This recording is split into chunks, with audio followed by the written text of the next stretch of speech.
All right, so what's up, everybody? I meant to make a couple more videos before now, but things have been a little crazy. I'm under quarantine, just like everybody else with the virus. Not with the virus, but due to the virus.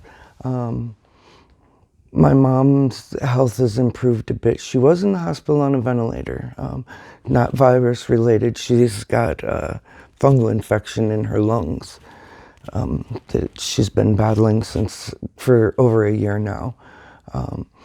But she was on a ventilator, then she was taken off that and she couldn't talk. Now she's been moved to a nursing care home where she's getting therapy. She can, starting to be able to speak again. The tube kind of messed up her throat. So that's got me feeling a lot better. And of course, those Trump bucks, everybody's got to get out there and spend those. I'm going to go get my car fixed. But anyway, I'm here today because I want to talk a little bit about our China/WHO problem, the World Health Organization. Apparently, Trump just defunded them. I guess it's temporary or indefinite or something. It's not permanent, at least not yet. And he's faced a lot of backlash from other countries. I'm sure the Democrats have ripped him a new one. But I think I agree with him because I want to read a quick quote from him.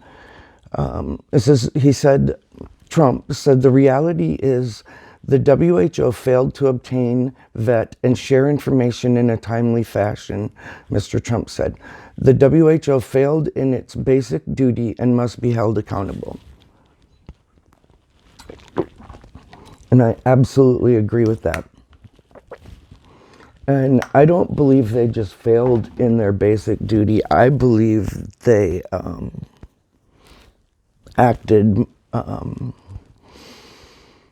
maliciously. I mean, that seems a little strong, but they didn't check things out for themselves or whatever. They just started spreading Chinese propaganda, Chinese Communist Party propaganda, and they told us that it was that the flu was worse. They told us there was no human-to-human transfer.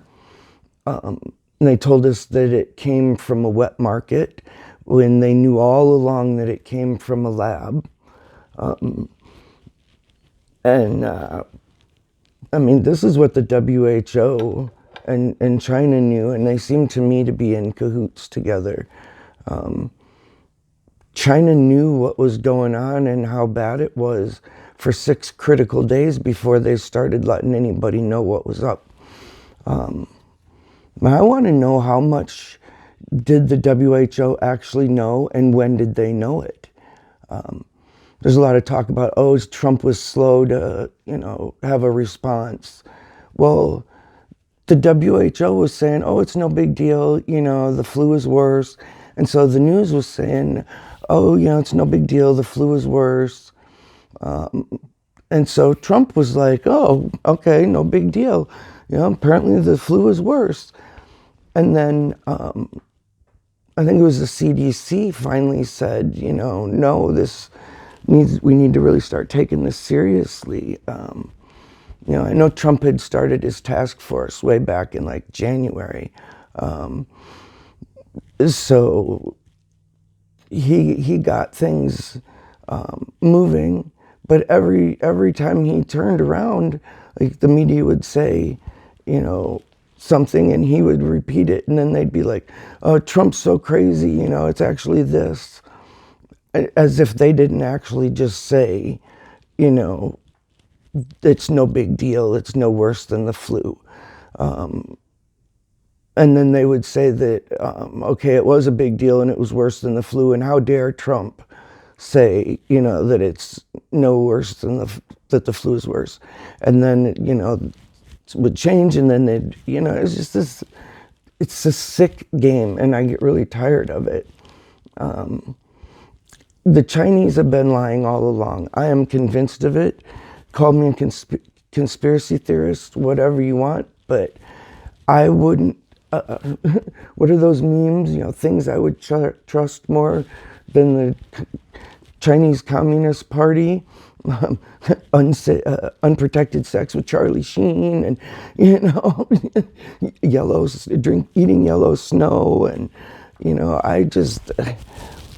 Yeah, they're absolutely not trustworthy at all. They're our enemy. I think Trump's had it right from the beginning. Apparently, Trump has been bent out of shape about the Chinese for a long time, a couple of decades at least. So that's interesting. He's been right about them all along. As I said, when he first implemented the travel restrictions, from China, he didn't just say nobody from China. He put in a lot of restrictions from China. And he got called a racist and a xenophobe by all these different pundits and different politicians and whatnot. And Dr. Fauci, and I believe a couple other people, have said that that was the exact right thing for him to do because it slowed down the ability for the virus to move around in the world. That's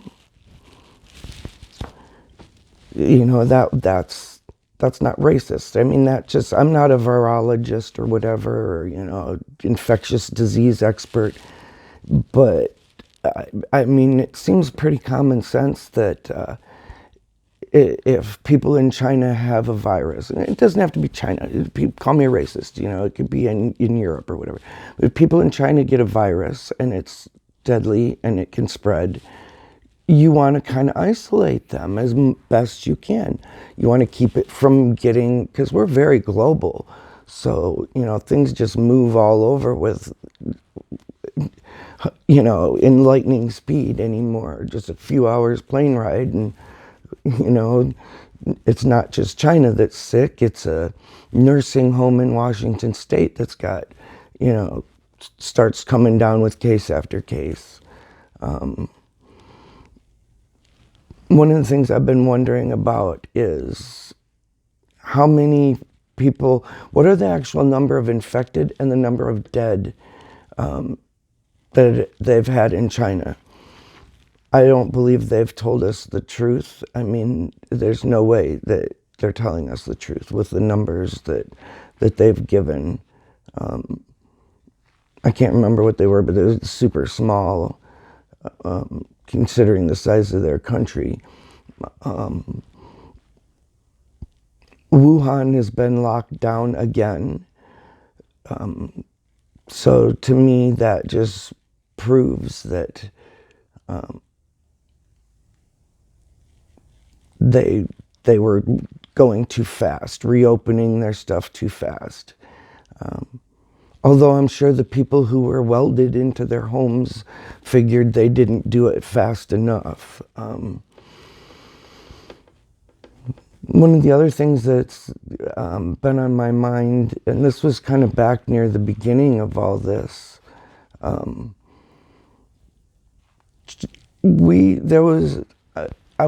don't know if it was an American company, if an American company purchased them or what, but there was a ship full of protective masks and other protective gear that left China. I don't know, this is in January, February, headed to the United States, and at some point it was told to turn around and come back to China because China wanted those supplies.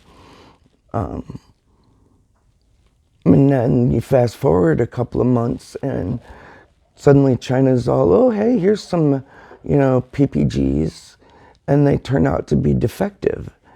It makes you kind of wonder, I believe they knew they were defective. I really do. I honestly feel like this virus has been an act of war by the Chinese. And I'm kind of glad that Trump is there to address it as much as he will be allowed to. Yeah, the another thing that the media really tried to jump on Trump about was calling it the Chinese virus.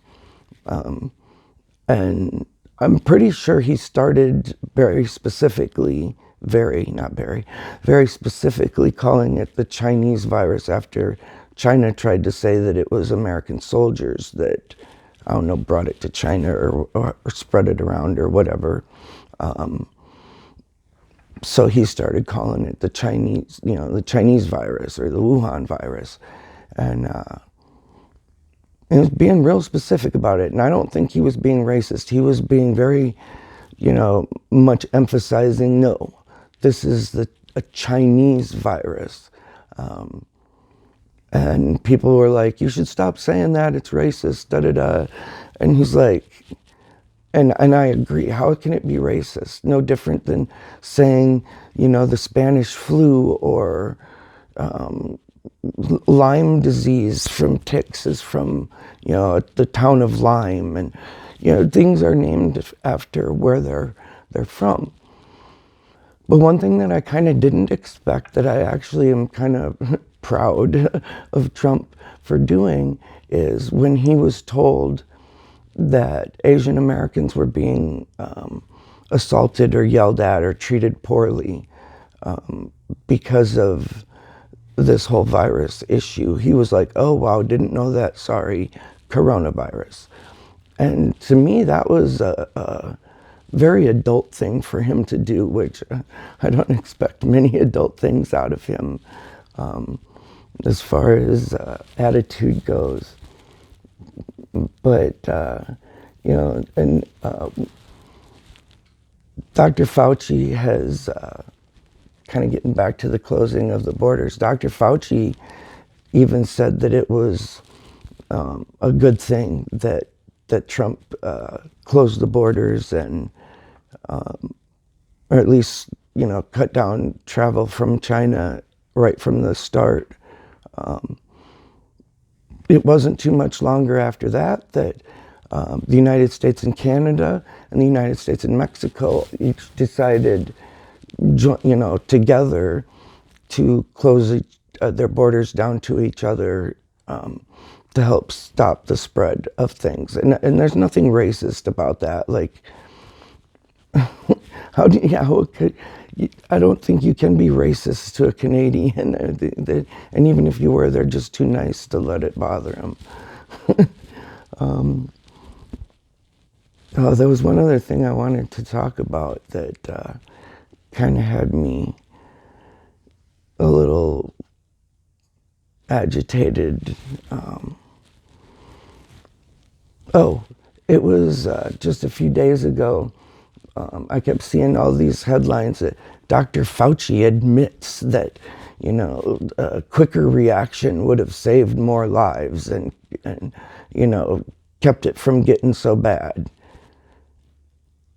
Admits.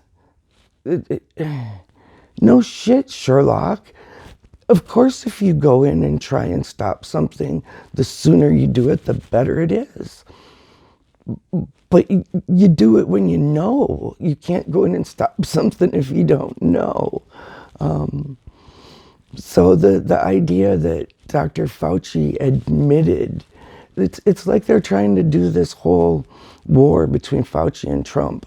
And it's this whole, admitted. No, he didn't. He agreed that, yes, starting sooner would have made a difference.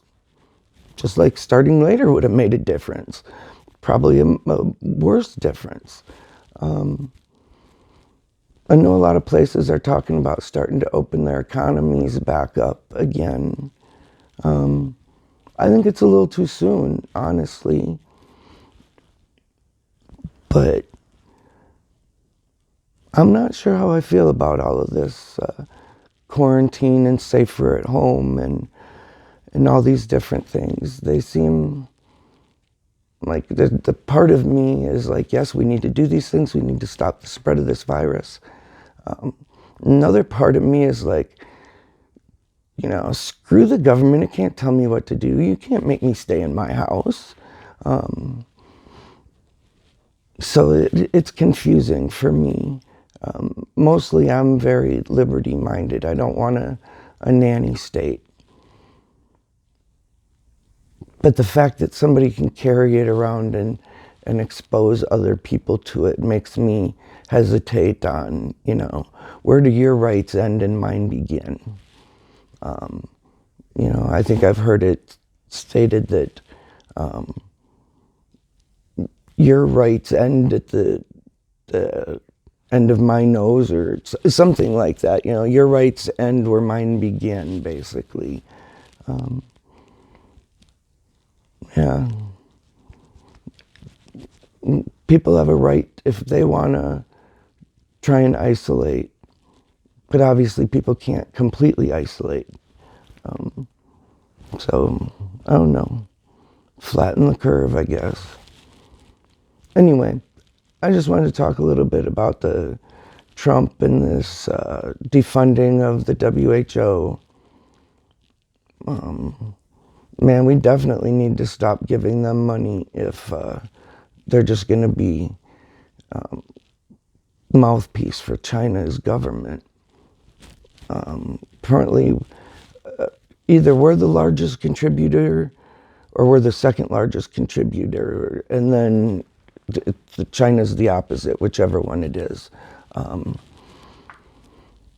So I think we're the biggest contributor, because I thought to myself, well, if they're only second largest contributor, why is the WHO taking up with them? Like, oh, I gotta be careful not to upset the ones who give me the most. But yeah, I think I want to find out more about what the WHO actually does, and I'm imagining there's doctors from all the countries, and all kinds of experts. But yeah, and if I would have ended this where I had said I was going to a little while ago, it would have been over by now, just like Dr. Fauci would have said. Anyway, thanks for hanging out and watching my video. And hopefully I'll be making another one soon to hang out with you guys again. So have a great one.